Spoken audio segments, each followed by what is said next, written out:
fazer uma proposta, na verdade, para vocês, para melhoria da segurança da criança dentro do transporte escolar, veículo, mas também uma proposta do transporte escolar a pé.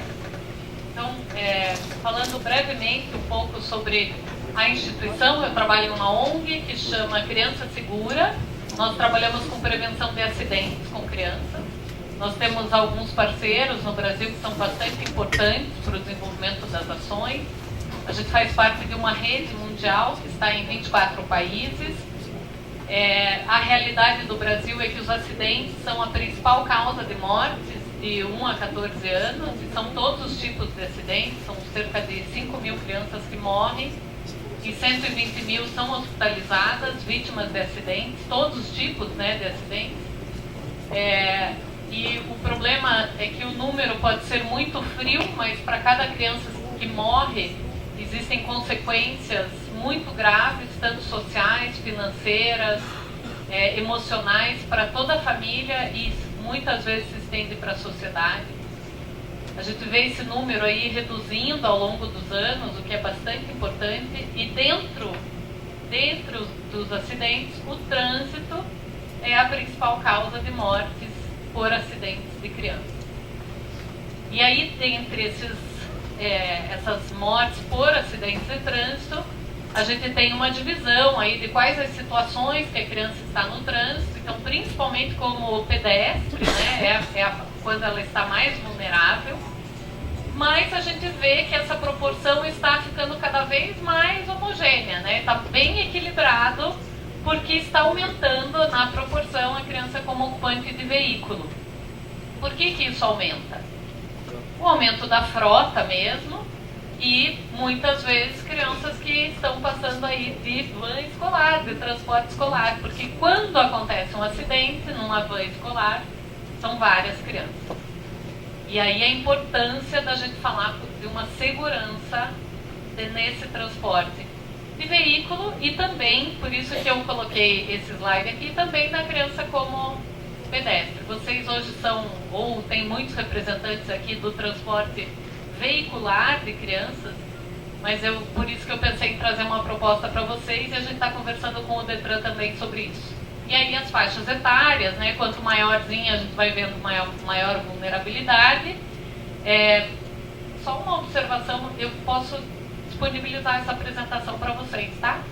Eu vejo que algumas pessoas estão anotando, mas podem usar e fica a informação aí disponível para vocês. E mais informações que precisem, eu vou deixar meu contato, também fico à disposição. Mas porque ela vai sendo mais exposta a essas situações, né? Ela vai sendo mais exposta ao trânsito conforme a criança cresce. Vai andar mais de carro, vai andar mais a pé, vai ter mais independência, autonomia. E aí a Criança Segura trabalha com 3 estratégias. Através de mobilização, onde a gente dá treinamentos, principalmente para profissionais que trabalham com crianças, muitos professores, agentes de saúde, profissionais da assistência também, profissionais do trânsito. A gente já fez um treinamento aqui no Detran, também na CET, muitos, mas isso numa atuação no Brasil inteiro, né? A gente já esteve aí, está em todos os estados brasileiros. Através de comunicação, a gente desenvolve campanhas pelas redes sociais, e nós temos uma atuação em políticas públicas também, onde a gente trabalhou muito para que as cadeirinhas, por exemplo, tivessem uma certificação obrigatória, a cadeirinha que a gente usa no carro, e também para que ela fosse obrigatória dentro dos veículos. E aí a gente trabalha de uma forma mais ampla, fazendo estudos e nessas estratégias. Então, eu vou tentar passar aqui um pouco em alguns resultados nossos, para a gente fazer uma análise sobre a questão da criança no trânsito. A gente sabe que são 2 meninos, na questão do atropelamento, são 2 meninos para cada menina que são atropelados, durante a semana, à tarde, no mesmo bairro de moradia, de Azul, né? 7 anos. A criança não tem capacidade de julgar o trânsito, essa é uma avaliação que a gente faz, ela não tem uma visão periférica que consegue ver os carros pela lateral, tem uma série de características da criança que faz com que ela não consiga julgar o trânsito mesmo. Vocês já viram que a criança, quando vocês estão dirigindo, elas não ficam perguntando: estamos chegando? Estamos chegando? Estamos chegando? Porque a criança não tem noção do tempo. E ela também não tem noção de espaço. Ou seja, ela não julga a velocidade. Ela não consegue analisar o tempo que o carro vai chegar até ela. E aí ela não tem como avaliar ou julgar ou andar no trânsito sozinha. Ela não entende, né? Ela não entende os sinais de trânsito e muitas vezes a gente, quando faz educação de trânsito, confunde mais ainda a criança, porque a gente apresenta sinais do motorista para a criança que não é motorista ainda, né? Então a gente ensina a criança os sinais de trânsito do motorista, a gente confunde mais ainda a criança, mas enfim, estamos melhorando, viu, nesse trabalho. E ela imita o comportamento do adulto. Isso eu falo, sempre quando eu estou com um adulto, eu falo a oportunidade que a gente tem de ensinar a criança é pelo exemplo. Porque as palavras, elas não vão ter tanto efeito como aquilo que a gente faz e aquilo que a gente é. E eu usei transporte escolar até eu ficar mais crescidinha, e daí eu ia a pé, fui treinada para isso. Eu falo que a minha mãe, no instinto maternal, me ensinou a fazer isso. E eu me lembro do tio Zé, era o tio Zé do ônibus, era essa, e realmente o deputado falou aqui, era muito mais divertido ir de transporte escolar, porque eu tinha todos os meus amigos ali, enfim, pode ser uma experiência muito bacana. Então ela imita o comportamento de adulto, e até o Emerson já falava isso no século XVII, quem você é fala tão alto que eu não consigo escutar o que você está dizendo. E aí a gente fez uma análise, num contexto de que muitas crianças, numa pesquisa aí, identificando por que existem tantas crianças atropeladas, e aí a gente fez uma análise que existe uma alternativa. A gente fez uma pesquisa, 40% das crianças, foram em 17 municípios, 1.300 crianças, como que elas vão para a escola? 43% respondeu que vai a pé. Muitas vão realmente de transporte escolar, mas a maioria, dentre as opções, vai a pé. E aí elas dizem que elas são muitas vezes elas sentem medo de ir na pé, porque elas acham aquilo perigoso. E aí a gente identificou algumas alternativas, que é o transporte escolar a pé, é o ônibus a pé. E aí a gente desenvolveu um material, eu vou apresentar aqui rapidamente para vocês, e que ele é voluntário, ele pode ser através de um trabalho voluntário, mas a gente identificou que na América Latina o único lugar que existe o ônibus a pé, ele é uma alternativa de renda, ele é cobrado. Ou seja, que aqui no caso é na Colômbia, né? Então é um caminho que é feito de casa para a escola, e da escola para casa. Ela tem a oportunidade de aprender sobre o trânsito, aprender sobre o trajeto dela, ter o contato com o meio ambiente, que hoje muitas vezes as crianças não têm mais essa oportunidade. E aí são voluntários, mães ou pais, e aí você pode implementar com parcerias com os órgãos de trânsito, assim pode ficar muito mais interessante. E aí, como já foi falado aqui, também precisa averiguar os antecedentes criminais, cadastros e referências pela comunidade. O trajeto de no máximo 30 minutos, mais ou menos nessa configuração que vocês estão vendo aí no desenho. E aí existe estipulado, né, um motorista e um monitor para cada quantidade de crianças de acordo com a idade. E precisa ter uma autorização formal dos pais, claro, uma divulgação na escola, a utilização do colete, e é muito importante o envolvimento, claro, da comunidade e dos órgãos de trânsito. Eu trouxe ali um passo a passo de como iniciar esse trabalho, mas é mais uma proposta aqui como uma alternativa também. O que a gente acha que é super interessante, não é uma concorrência, mas pode ser uma alternativa para aquela criança que está muito perto da escola, que não justifica o transporte veicular, mas pode ser uma alternativa até mais segura, no caso. Eu falo mais segura porque às vezes a van tem que fazer um trajeto que não fica tão interessante. Até a gente discutiu esses tempos um caso de uma ponte, que se for a pé você não precisa cruzar, e se for de carro você tem que fazer um trajeto muito mais longo, né, e talvez até mais perigoso. Então existe esse guia, está no nosso site para download. Se vocês pegarem a apresentação também já pode utilizar o guia, o link. Aí a gente parafraseia o Leonardo Boff, ele fala muito sobre o cuidado, e a gente prega que tudo que existe e vive precisa ser cuidado. Uma criança, uma flor, um idoso, uma árvore, enfim, o planeta Terra. Uma antiga fábula diz que a essência do ser humano reside no cuidado. E aí, falando sobre o transporte veicular, a nossa proposta é que esse transporte seja mais seguro.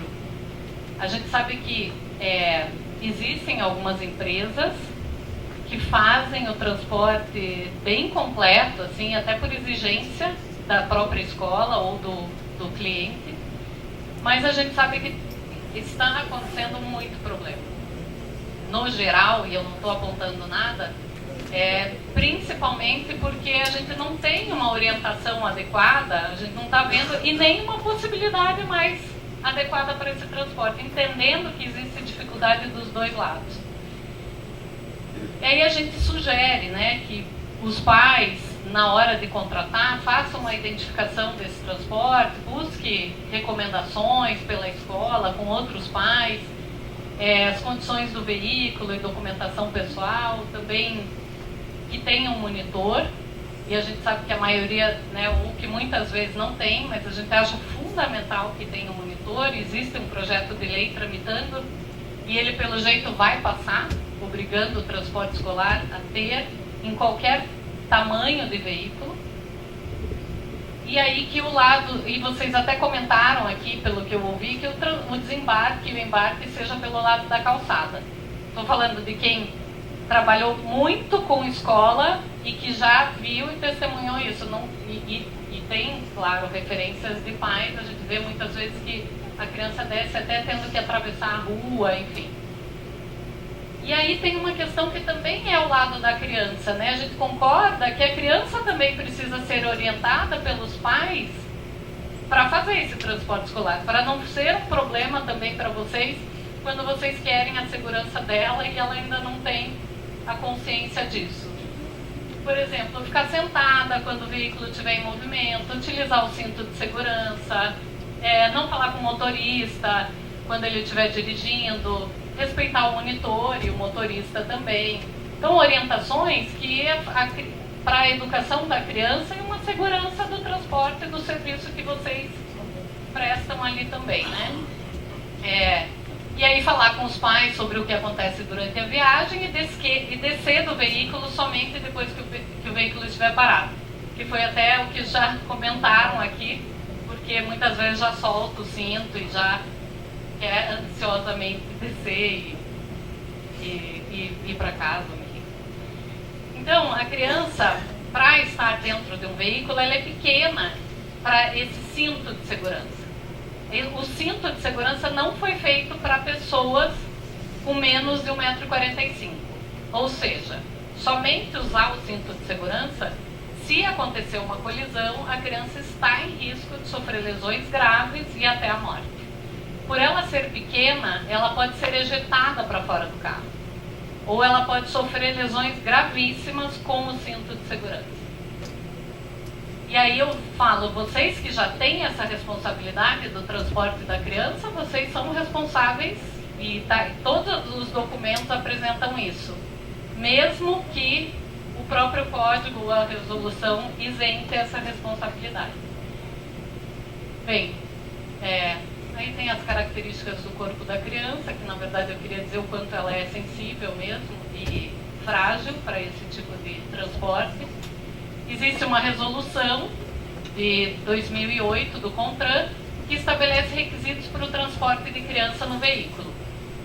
E aí ele estabelece ali que as crianças têm que utilizar o bebê conforto, a cadeirinha, o assento de elevação e isenta alguns veículos desse transporte.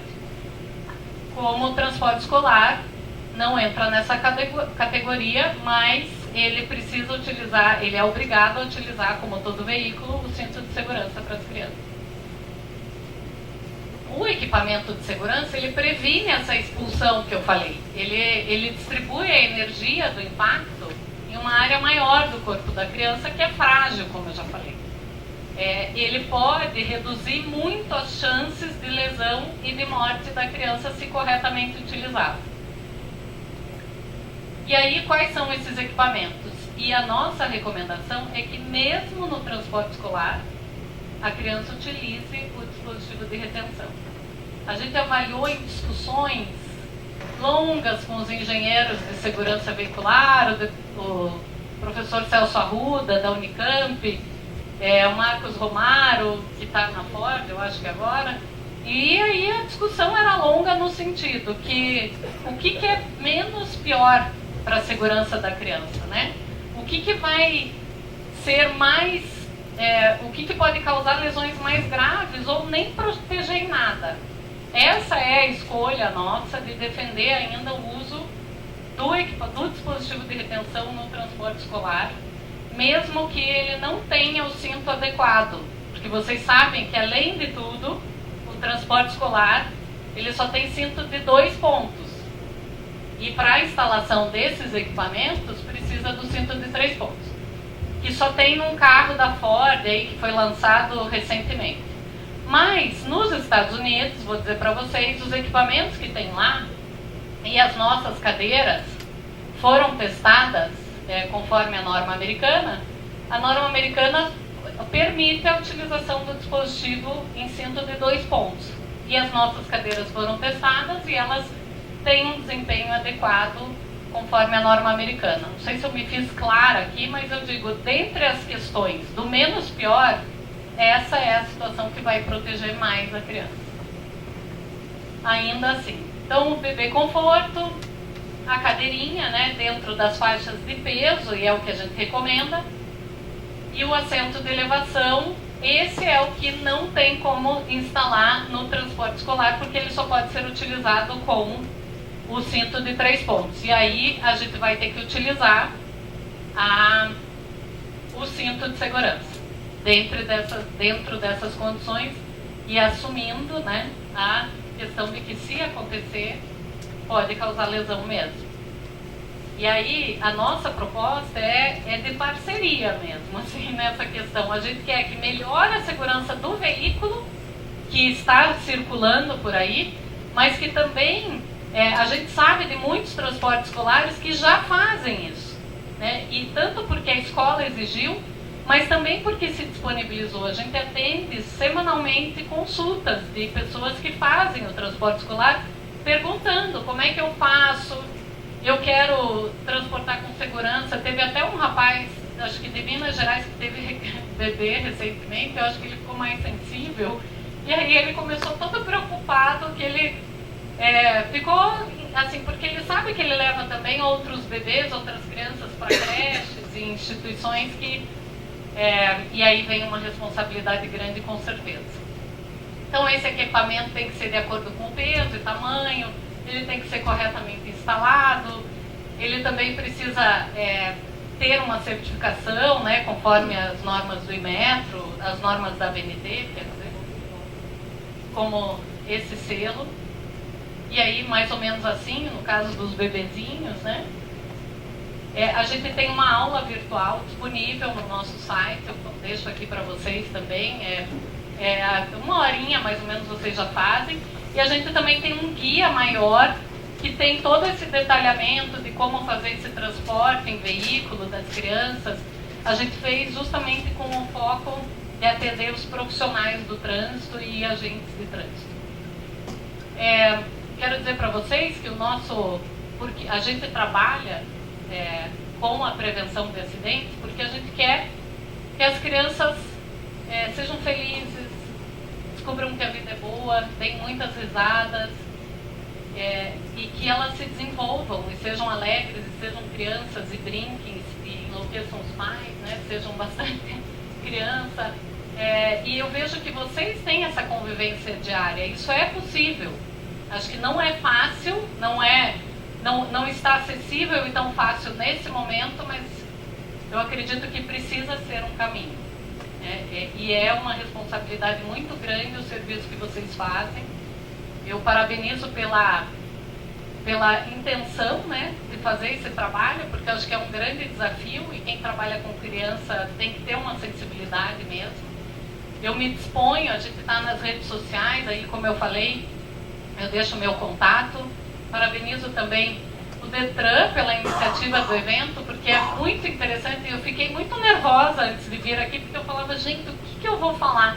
A gente tem tanta notícia ruim vendo nas redes, aí na mídia, né, tantos problemas, mas eu pensei assim, gente, quem está aqui já está meio caminho andado, vocês já estão sensibilizados, vocês já estão interessados nessa melhoria, né? E aí, como eu falei, é uma proposta e um caminho para chegar numa segurança melhor para as crianças. Muito obrigada.